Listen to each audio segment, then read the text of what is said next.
gente vai começar então mais um podcast de religiões e RI. O nosso tema de hoje vai ser o islamismo.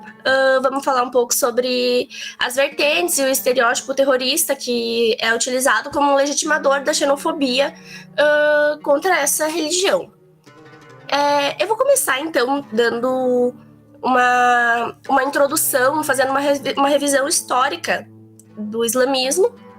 Então, a religião islâmica ela teve origem no século VII, na região da Península Arábica, e ela iniciou com o profeta Maomé.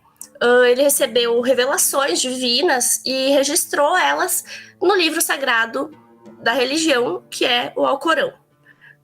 O Islã, então, se espalhou bastante rápido pela região e também além dela, e se tornou hoje uma das maiores religiões do mundo.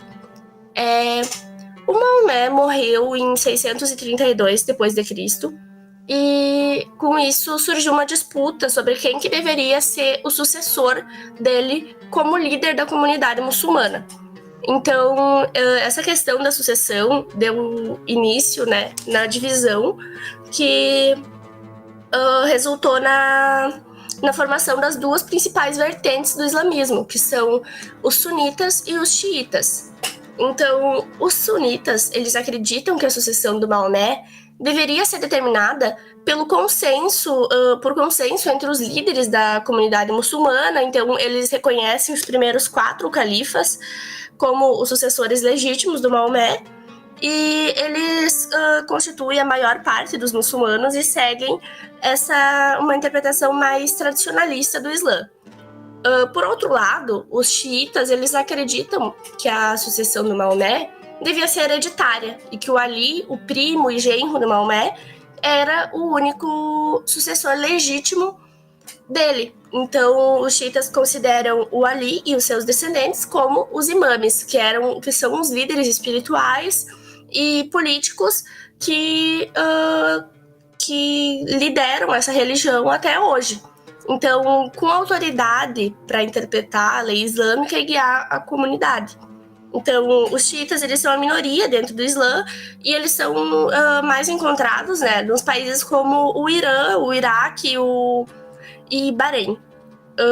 Essa divisão entre os sunitas e os xiitas ela não aconteceu imediatamente após a morte do Maomé, mas ela foi se aprofundando com o tempo. Então, essa combinação das diferenças políticas, sociais e teológicas também, religiosas, foram gerando essas duas vertentes.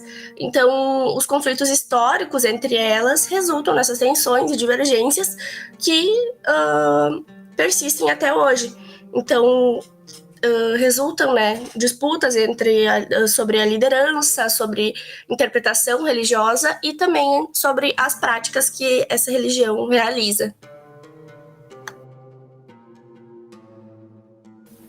E aí, pessoal, agora eu vou falar sobre um pouco o que é o terrorismo e os principais grupos terroristas da atualidade, E esse termo, o termo terrorismo, ele é um conceito amplo, que ele pode abarcar diferentes definições por conta das variadas formas pelas quais ele pode ser realizado, E o terrorismo ele pode ser definido como uma ação realizada, com o intuito de ferir indivíduos ou destruir patrimônios para poder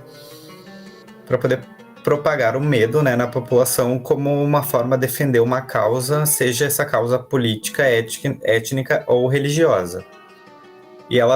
E o terrorismo, ele se trata hoje de uma das grandes ameaças da atualidade, E os atentados terroristas eles têm acontecido em umas proporções maiores ultimamente.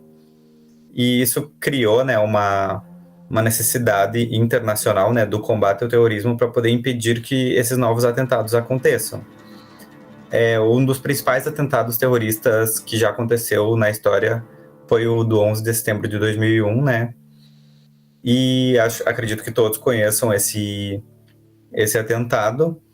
E isso é o que caracteriza o terrorismo, essa destruição, esse medo em massa.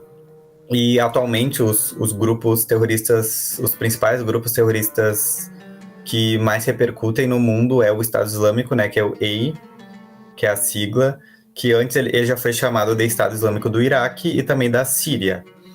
Ou também Estado Islâmico do Iraque e do Levante, que é um grupo que surgiu, né, após a invasão do Iraque pelos Estados Unidos, lá em 2003, logo após a Guerra ao Terror, né, durante a Guerra ao Terror. E eles são um grupo radical islâmico jihadista. Eles têm como objetivo realizar o Hijad, que é a expansão da fé islâmica ou da Guerra Santa de uma forma radical, né, por meio da violência. A Al-Qaeda, que acredito que seja o grupo mais famoso atualmente, né, que foram os que realizaram o atentado 11 de setembro de 2001, né, e um dos fundadores, né, da Al-Qaeda, né, foi o Osama Bin Laden, em 1988, durante a guerra do Afeganistão e a União Soviética. Inicialmente, né, o objetivo da Al-Qaeda ele era meio que expulsar, né, essas tropas soviéticas do Afeganistão contra quem eles tiveram o apoio norte-americano, né? Mas com a Guerra do Golfo, lá em 1990, o aumento da influência dos Estados Unidos no Oriente Médio ficou muito grande, né? Devido a essa contenção da ameaça soviética, a Al-Qaeda se virou contra os Estados Unidos e ao Ocidente. E como uma forma de protesto contra os Estados Unidos, a Al-Qaeda ela comanda, né, os atentados do 11 de setembro de 2001, que mata milhares de americanos e dá início à Guerra ao Terror. Outro grupo muito famoso é o ETA, né, que é a sigla para a Pátria, Busca e Liberdade, que foi um grupo separatista fundado em 1959 e ele faz parte do Movimento de Libertação Nacional do Basco. E no início esse grupo ele promovia, né, apenas a cultura basca, né? Mas depois eles foram crescendo, eles foram evoluindo para uma organização paramilitar que lutava pela independência do País Basco, que atualmente ele é a comunidade autônoma que pertence à Espanha. E esses integrantes, né, do ETA, eles faziam atentados violentos, sequestros, assassinatos, para poder chamar a atenção para a causa separatista, né, e para eles conseguirem ganhar mais visibilidade do que eles tinham antes. E durante a ditadura espanhola, né, do Francisco Franco, o ETA ele ganhou o apoio da população, mas após, né, a redemocratização e a recuperação dos direitos à autonomia, né, essa luta do ETA ela perde uma força. E aí, em 2018, o grupo anuncia o fim definitivo desse grupo terrorista. Outro grupo muito famoso é o Exército Republicano Irlandês, que é o IRA, que ele também tem como intenção o separatismo, né, as guerras separatistas, e é o Exército Republicano Irlandês.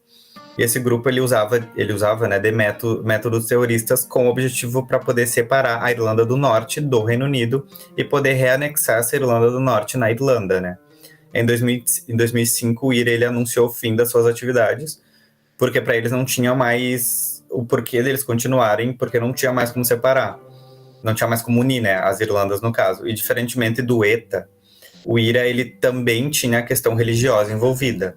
Os irlandeses eles tinham a maioria católica, né, para eles conseguirem independência, eles travaram essas décadas, né, de guerra territorial e religiosa contra o norte, que era o protestante governo britânico. E por fim temos o Boko Haram. O Boko Haram, né, assim como o Estado Islâmico, ele é um grupo radical islâmico jihadista, mas com atuação no continente africano, principalmente na Nigéria, que é um país com elevados níveis de pobreza e corrupção. E esse grupo ele surgiu lá em 2002, né, com o objetivo de purificar o islamismo e diminuir a influência ocidental na Nigéria, de uma forma não violenta.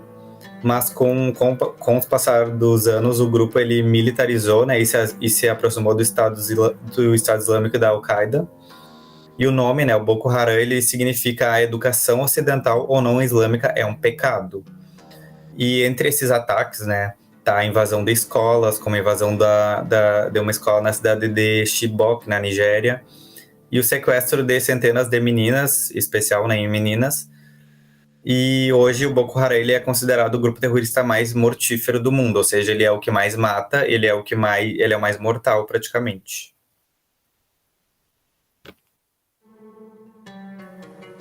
Então, pessoal, Nessa sessão do podcast, a gente vai discutir sobre como o terrorismo ele contribui para o estereótipo negativo dos árabes muçulmanos e a discriminação derivada que eles sofrem mundialmente. Além disso, a gente visa entender quais que são as consequências desse estereótipo para uma maior rejeição dos imigrantes que são oriundos dos países árabes. Os ataques terroristas, então, que acontecem há muitos anos e foram intensificados, principalmente a partir da virada do milênio, como o Antônio havia mencionado, têm gerado discussões em todo o mundo. E dessa forma, o fato dos grupos extremistas utilizarem-se do islamismo para promover o terror acarreta em um processo de estereotipação e preconceito de população mundial em relação aos árabes, em especial os árabes muçulmanos. Tratando-se agora somente do conceito do processo de estereotipação, entende que o mesmo deriva do substantivo estereótipo, que por sua vez provém de palavras gregas como estéreos, que é rígido, e tupos, impressão. No geral, trata-se então de uma imagem mental que é padronizada, pejorativa e é adotada coletivamente por um grupo e que faz juízo de valor sobre uma situação, uma pessoa, uma raça, uma classe ou um grupo social, entre outras coisas. Sobre a estereotipação de povos, o Spindola ele postula então que quando o sistema de estereótipos ele é bem fixado, a nossa atenção ela é chamada para aqueles fatos que o apoiam, nos afastando então daqueles que o contradizem. Ou seja, o que é estranho será rejeitado, o que é diferente cairá em olhos cegos. Não vemos o que os nossos olhos então não estão acostumados a levar em conta. Já a autora Maria Aparecida Bacega, ela vai dizer que o indivíduo ele se orienta socialmente através do estabelecimento prévio de estereótipos, que são perpetuados pelo grupo no qual está buscando aceitação. Por fim, nessa parte então de conceituação, é possível dizer que, segundo Spindola também, as pessoas elas só se desvencilham do rótulo e da visão de estereotipação, tornando-se mais tolerantes quando há um reconhecimento de que as opiniões são parciais e já estão sob a influência de visões padronizadas.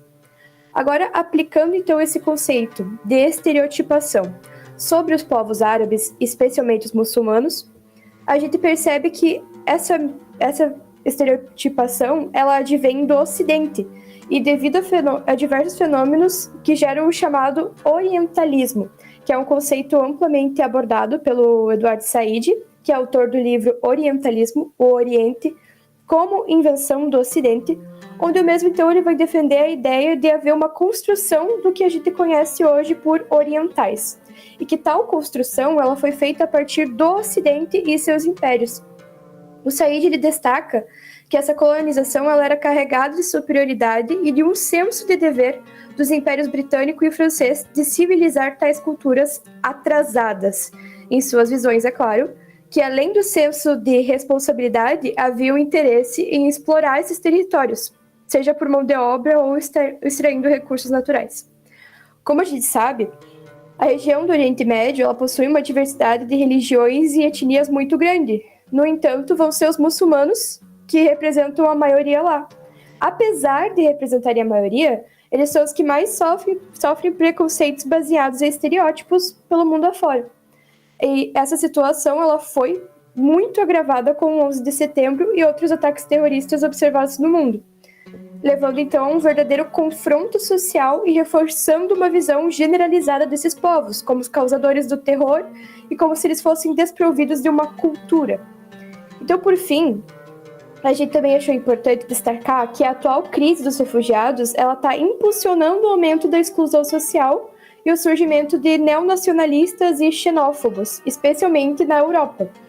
E esses movimentos eles fortalecem a tese proposta por Said de que o árabe ele é visto como outro, e isso leva a uma marginalização muito intensa desses povos. E esse cenário, então, ele revela claramente os medos predominantes entre aqueles que estão no Oriente e que desejam buscar melhores condições de vida em outros países, principalmente naqueles que estão sofrendo de algum conflito, e bem como a configuração do pensamento dominante nos países ocidentais. E é isso, gente. Muito obrigada por acompanharem até aqui.